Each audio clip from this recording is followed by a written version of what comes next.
ਸੰਤਾਲੀ ਦੇ ਪਵਾੜਿਆਂ ਦੀਆਂ ਤੁਸੀਂ ਲੱਖਾਂ ਕਹਾਣੀਆਂ ਸੁਣੀਆਂ ਹੋਣਗੀਆਂ। ਇਸ ਹੁਣੀ ਨੂੰ 72 ਸਾਲ ਲੰਘ ਗਏ, ਪਰ ਅੱਜ ਵੀ ਸਾਡੇ ਵੱਡਿਆਂ ਦੇ ਹੰਝੂ ਸੁੱਕੇ ਨਹੀਂ। ਸੁੱਕਦੇ ਵੀ ਕਿਵੇਂ ਕਿ ਇਸ ਗੱਲ ਦਾ ਕਿਸੇ ਨੂੰ ਅਹਿਸਾਸ ਹੀ ਨਾ ਹੋਇਆ। ਆਪਣਾ ਘਰ ਲੱਭਦਿਆਂ ਲੱਭਦਿਆਂ ਲੱਖਾਂ ਲੋਕ ਅਗਲੇ ਜਹਾਨ ਟੁਰ ਗਏ, ਪਰ ਉਹ ਘਰ ਨਾ ਲੱਭਿਆ ਜਿੱਥੇ ਉਹ ਜੰਮੇ ਜਾਏ। ਇਹ ਕਹਾਣੀ ਵੀ ਇੱਕ ਅਜਿਹੀ ਮਾਂ ਜੀ ਦੀ ਏ ਜਿਹਨੂੰ ਆਪਣੇ ਘਰ ਅੱਪੜਦਿਆਂ 72 ਸਾਲ ਲੰਘ ਗਏ। 72 ਸਾਲ ਬਾਅਦ ਜਦੋਂ ਉਹ ਕੈਨੇਡਾ ਵਿੱਚੋਂ ਆਪਣੇ ਪਿੰਡ ਜ਼ਿਲ੍ਹਾ ਬਹਾਵਲਨਗਰ ਤਹਿਸੀਲ ਮਿੰਚਨਾਬਾਦ ਅੱਕਾਂ ਵਾਲੀ ਪਿੰਡ ਅੱਪੜੀਆਂ।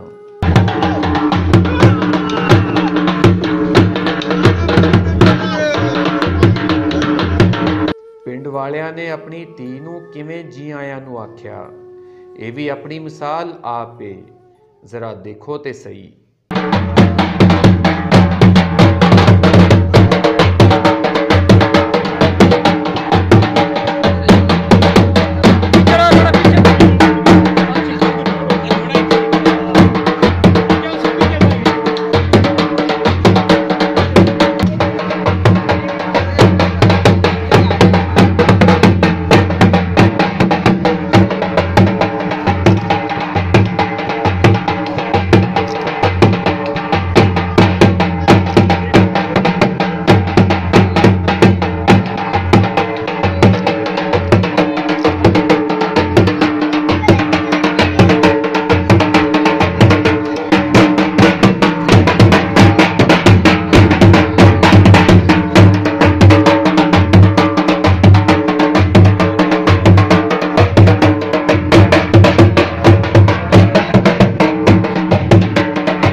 Before partition, he was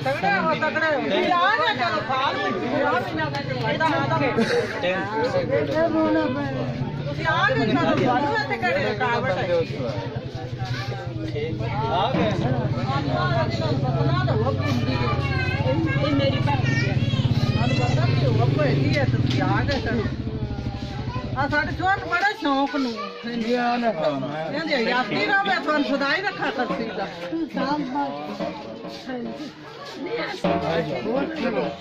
ਆ ਜਾਓ ਮਾਂ ਨਾਲ